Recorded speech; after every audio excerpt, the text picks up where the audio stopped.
Almost forgot. Take these aligners out before I do a video, because sound like I have a lisp. I actually do have a lisp when I have those things in. So please do not let the members of your family, friends that are still in the Jehovah Witness cult, organization, whatever you want to call it, please don't let them take your peace. Do not let them take your happiness.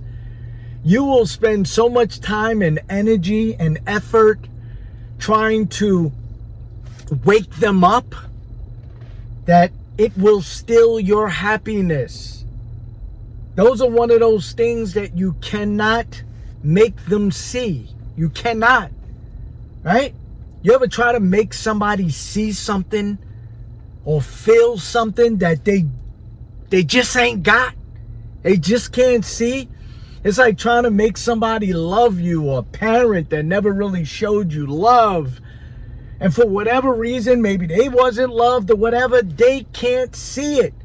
They will run around and justify it and say, well, I gave you the best possible. I did this and that, and I provided for you. And it's like, you don't understand.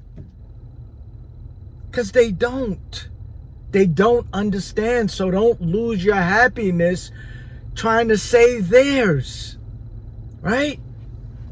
It's like having a child and they're starting to date, and you just see with clear eyes that this person is not the right one. Right? It's like you can't see it. You can't see it like it's right in front of me. No, they can't see it. And they're going to have to be scorned by this person, or burned, or, whatever comes along with new relationships to see it. And sometimes they don't. Sometimes they just see it with that individual and then move on to another relationship just like that. And some people, it happens all throughout their life. Okay? Because their perception, the way they see things or feel things, is way different than yours. Right? I learned to be sympathetic to certain people within the Jehovah Witness organization, as crazy as that sounds. I'm a person that's a humanist. Is that a word, humanist? I never heard of it, but it sounds good. Anything with an IST, humanist. I'm for humanity, right? That is a word, humanity. I'm for humanity, so I really feel sorry for these people, because people stay within this organization for different reasons. You have people that have a power complex, right? They don't have a position at their secular work, right? But all of a sudden now they're an elder in the congregation. It's like I'm standing on a platform. I got a microphone. People are listening to me. People consider me valid. I feel like somebody, right? They don't let me talk at work. They overtalk me. I don't even have a position. I don't even know what my position is. They say that I'm like, I'm in charge of this department, but I feel like, I just fix the printers around the office. So you feel like somebody. So there are certain people that they disregard everything else within this organization because there is something else that is filling a void. There are certain people that lost loved ones, and it's so traumatic. It's a traumatic experience. They want to see, and rightly so, they want to see loved ones again. So they will stick to this cult and this false doctrine just to, be comforted that they're going to see loved ones again. There are certain people that don't fit in. They feel like they're, awkward with, being sociable. or is sociable. Social. They're socially awkward. All right, that's the word I was looking for. So now you come into an organization where everyone embraces you. Hi, sis. How are you? And you're like, they don't do this at work. They never did this at school. My neighbors don't do this. I feel wanted. I feel needed. Right? So there's different reasons. And then you got certain people that are entering into adulthood that may be trying to impress their parents like some of us do. You know, I want to do good in school. I want to, abstain from sex, abstain from certain things, drugs or whatever, right? They want to get validation from their parents. And it's like, this is the way to go, right? This is the route. There's different reasons for everyone. There are many, many more, So there's different reasons. We're not even saying that people don't know that this is a false doctrine. But their reasons far outweigh it. It's like, I'll take that. But I'm not leaving this. I'm not leaving my social construct. No. I got no friends in the outside world. I'm socially awkward. People don't accept me. They think that I'm a weirdo. They always have. But when I walk into this building, open arms. And we're not saying these things are wrong. What I'm saying that there are different reasons why people stay into this organization, right? There's certain people that they just feel wanted and needed, walking around handing people microphones. It's like, I can't ask for anything more. I got a position. I feel needed and wanted. So to ask these people to wake up, some of them are like, I already woke up. I've been woke up. I'm not ready. I'm not ready. Because I know what I have to leave. Right? And that's some of your parents. And that's some of your grandparents. And that's some of your brothers and sisters. That's some of your children. There are different reasons for everyone. So, I forgot how I started this post, to be honest. But I wanted to circle back because it was something really important. I'm trying to think as I'm talking to you. But doesn't matter. It doesn't matter.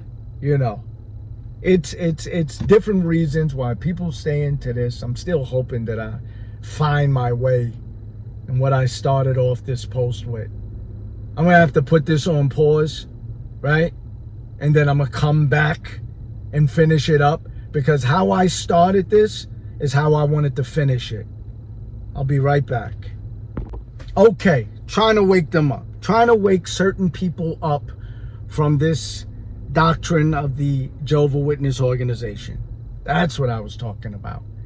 And I likened it almost to some of us that's on the outside looking in. When we know someone's objective, when somebody's trying to scam you before they even start their introduction of scamming, right? You already know. If you're like me, I play around with people like that. I love it. If I'm not busy, I'm in my car, my truck, whatever, and I'm not busy, I have a field day. I have a field day, especially the one where they call you and they're like, they're the IRS and you're going to be arrested. And you ever get one of those? Oh, I love it. I'm like, oh my God, are you serious? What do I have to do? Oh, I never been arrested. I go through the motions. But when you know their objective, everything else after makes sense. If you get what I'm saying, it's like, so now we know the objective of the organization, the governing body. We know what they're looking for, right? We know what they're after. So now everything, so we actually start from the end backwards or frontwards, right? So now when they talk, it's like you read right through it. You're like, okay, I know where you're getting to. I know where you're getting at. I know what you're trying to do. I know your scam, right? I know your angle. You understand? It's like it makes perfect sense, but they don't see it that way because their mind is conditioned to think that they're actually doing something for their benefit, for your benefit, right? Whereas us, we know what they're doing it for. It's for their benefit and only them. You understand? So it's perspective, right? But there's going to be something that they're going to do. And I can't wait for this day. I actually pray for this day. It's going to be something that they're going to do that is going to wake up 1 million, 2 million people simultaneously. Because like a lot of people that just keep giving out the rope, they keep giving out the rope. Eventually it's long enough to hang themselves. In this case, it's going to be big enough to hang all of them at one time because they test the waters. It's like you scam somebody out of $10 and you're like, wow, okay, let me shoot for 20, let me shoot for 30, and you get that. Let me shoot for 50, 100, and you get that. The reason why people get caught is because they get greedy, right? The governing body, the organization, whoever's in charge, they're going to get greedy. They're going to do something because you guys keep falling for the bait. So they're going to go into deeper waters, right? And they're going to go so deep that they're going to really destroy the infrastructure of this organization. Not everyone, because there are certain people that are so far gone, they would, I can only imagine the things that they would do for this organization. But there are certain people at that point, right? It's like they're not going to leave. You literally, they can probably say, the governing body can probably say to certain people, hey, it's been a great ride. We scammed you for, 70 years, 80 years, whatever it may be. And there are certain people that'll probably say, I know what they're doing. No, this is codes. This is the end of the world. It's coded language. They'll make an excuse. They'll justify everything. And it's like, no, we scammed you. No codes. It's like, oh, no codes, meaning it is a code. Got it. Thumbs up. So there are certain people that are so far gone, but there's going to be a lot that's going to leave immediately. And I can't wait for that phone call. I probably won't get it, right? You probably won't get it because there's, some embarrassment that's going to happen. They're going to be like, oh my God, they've been telling me this long that I was in a cult, I can't speak to nobody. It's going to be a lot of crying. It's going to be a lot of people sitting in dark rooms. Unfortunately, and this is where it gets really serious, there's going to be some suicides. And that's the sad part. There's going to be some jubilation. There's going to be some partying. People that finally broke free. Pimos, right? There's going to be a lot of different emotions, right? And there's going to be a lot of people crawling back to their family. Let's plan a trip, a family vacay. Let's come back together, But the dangerous part about those people that, it took, this extent to wake them up, they're susceptible to fall into another cult. These people have to believe in something, attach themselves to something. You need therapy to free yourself from attaching yourself to anything, to thinking that you have to do this, and that to gain a reward for it. Like, doesn't it make sense that God got you already? that obviously you can't just do anything that you want. You're going to suffer the consequences in this life. Forget about the afterlife, this life. But know that God actually paid for your sins. That makes perfect sense. The other way is just like, works. And you'll never feel satisfied. You'll never feel like you did enough. Right? I'll leave it there. As always, I always tell anyone, seeing any one of my posts, to do one simple thing. Let's just think. That's it. Love.